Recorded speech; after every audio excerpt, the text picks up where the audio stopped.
banking is essentially an abstraction. Data goes in, data goes out.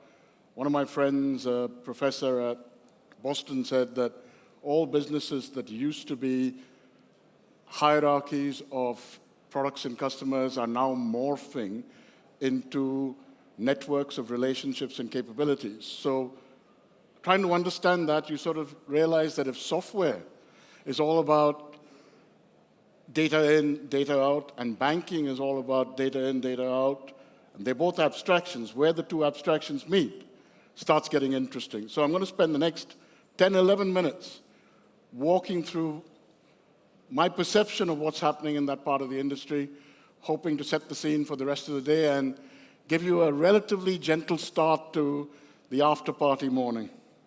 So, everyone's connected. We live in an age of hyperconnectivity, and that brings with it its own challenges. And what I want to explore is why even my role exists as a result of that hyperconnectivity. It's not the connectivity alone that's made a difference. Part of what has happened is that for the last 60 or 70 years, we've had changes in public policy that allow human migration to take place in ways and means that were just not possible before. And it's this confluence of connectivity and the ability to migrate that has created an environment where there are many things that are fluid, and that fluidity itself leads to higher competitive intensity, lower margins, greater difficulty in being able to defend what you do. And these are things that you have to bear in mind when you try to determine why banking is going through what it's going through right now. When I start thinking about this and why I push on connectivity becoming one of the core drivers, right? I remember as a child being really excited when I learned that time used to be local. The sun rose, the sun set, and sunrise and sunset weren't things that you read in the newspaper. They were things that happened to you. And the only reason we had to synchronize time between two locations was because someone went and invented the steam train. Okay? And suddenly you needed to have a way of connecting two different places with a common frame of reference to know that the 1352 from here was going to be the 2052 over there. So the ability to label something and to put the context of time, to synchronize time, became meaningful as soon as two places got connected. The same is true for tribes. You never had to worry about translation or language challenges until two tribes that spoke two different languages had to meet. And this is true of data. When we start connecting things across culture, across language, across geography, when we start connecting things in terms of time and distance separation, you start having to synchronize in order to make sense. In doing that, I'm sick of reading, I don't know, you guys may enjoy it, but how many times do we want to be told that all the data today is more than all the data for time immemorial before? But things are growing exponentially when it comes to data because hyperconnectivity helps drive that. Everyone's a sensor, everyone's an actuator, everyone can collect. My cat knows how to use an iPad, and that means something, okay, to someone. But that means we are dealing with more data than we ever dealt with before. Just having data, by the way, someone needs to know my clock isn't actually shifting, so I still appear to have 13 and a half minutes. That might worry someone if I'm going to be late. It's changing everything. This ability to connect means that even the way we consider politics has changed. The idea of democracy has changed because it's not necessarily representative anymore. We're seeing pockets of behavior that we've never seen before because an individual is able to express what he or she thinks. And the reason for representative democracy was because it used to be difficult. And we created all kinds of ways and means of doing things in that backdrop, and now it's not there anymore. And it's not just politics. Okay, the way you engage with everybody else in business, and this is not my trying to sell Clue Train, but I remember in '99 when I saw the first draft of this, I was very, very taken by the idea that walls are being broken between the customer and the company, and it's not a broadcast model from the company to the customer, but an interactive model where the customer is actually engaged. And that starts meaning something. The way you even do things like war is changing because the idea of shifting time and place was not meant to start including in warfare, but it is. We're able to do things remotely that we couldn't do before, and that creates ethical questions. And the ethical questions even come into, does the car have to be programmed to kill car A, car B, or you? And these are not trivial because they have to be algorithmically expressed. And that expression needs to take place in the context of understanding data.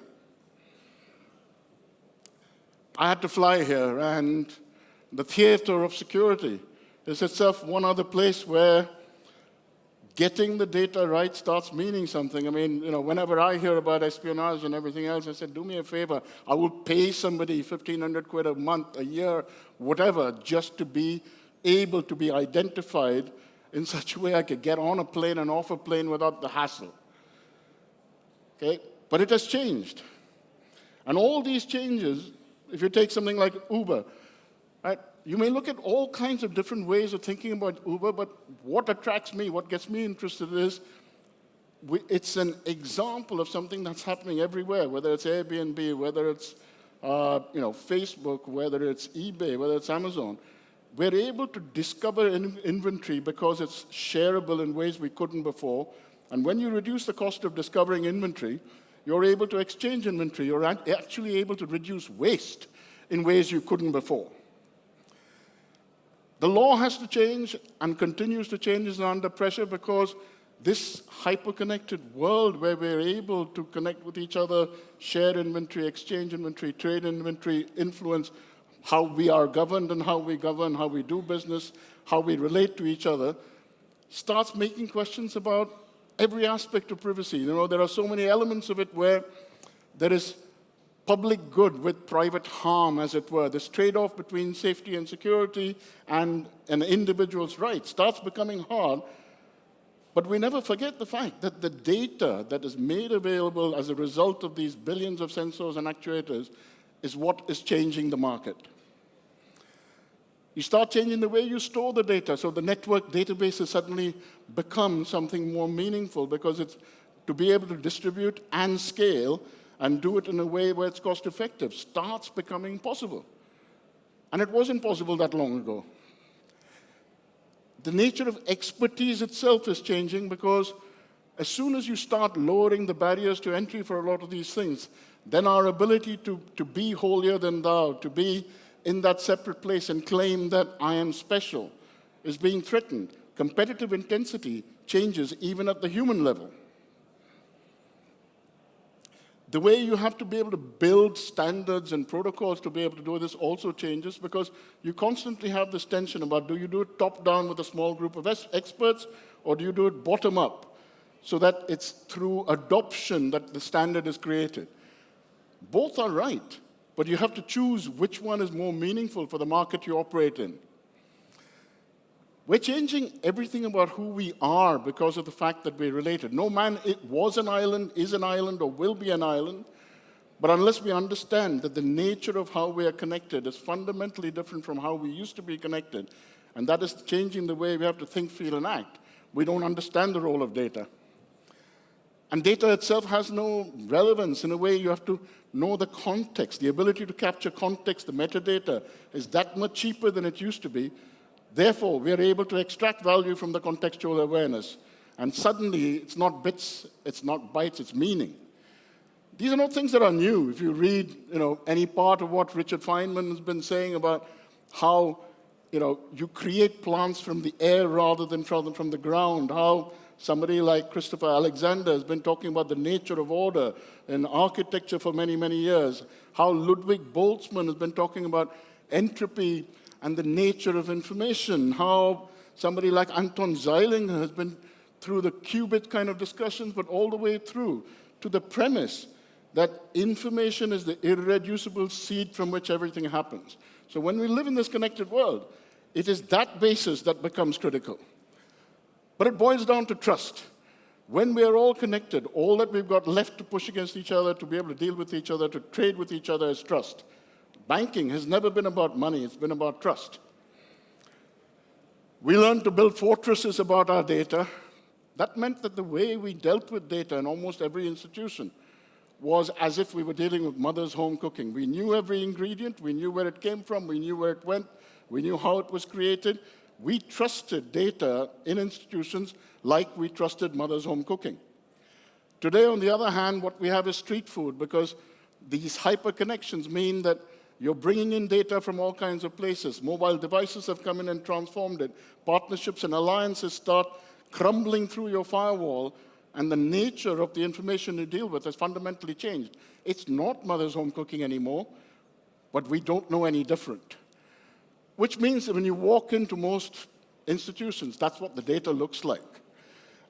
And the need to be able to go through formal classification processes is heavy lifting. It's hard work. You know, it's block and tackle work. Classification is not a trivial exercise. Curation becomes really important because there's a lot of crap out there, and unless you're able to distinguish from that crap, you're not going to be able to get to where you want.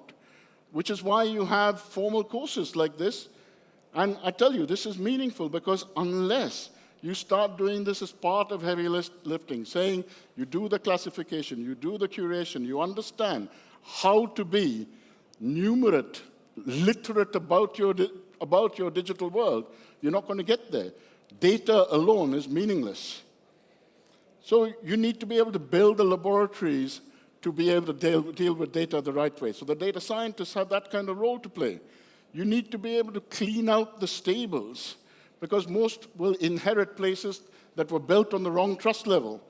You need to be able to reduce waste and get to a level of industrial automation to do with data, because you're not going to scale with the way life has changed in that environment. Getting insights is easy, provided you've done the hard work. Otherwise, it's just a different order of garbage in, garbage out. Dealing with the privacy implications is not trivial again. Whose data is it? People keep asking me, who owns customer data? And I say, you know, there might be a clue in the term customer. Right? Security is important and will continue to be important, but I could put all my data under 6 foot of concrete and make it very safe, just useless. Understanding openness, how an ecosystem is to be built and work, because none of us can scale without partnering, becomes as important as anything else. But in the end, it all boils down to being able to understand the complete transformation and trust levels from what we used to be, that we're now dealing with information in the second half of the chessboard at a scale we've never done. We need to understand where the data is, where it comes from, where it's going, who built it, how it got built, how it's going to be used, who's got the right to use it, and do it all at the trust levels of dealing with street food rather than mother's home cooking. Thank you for your time.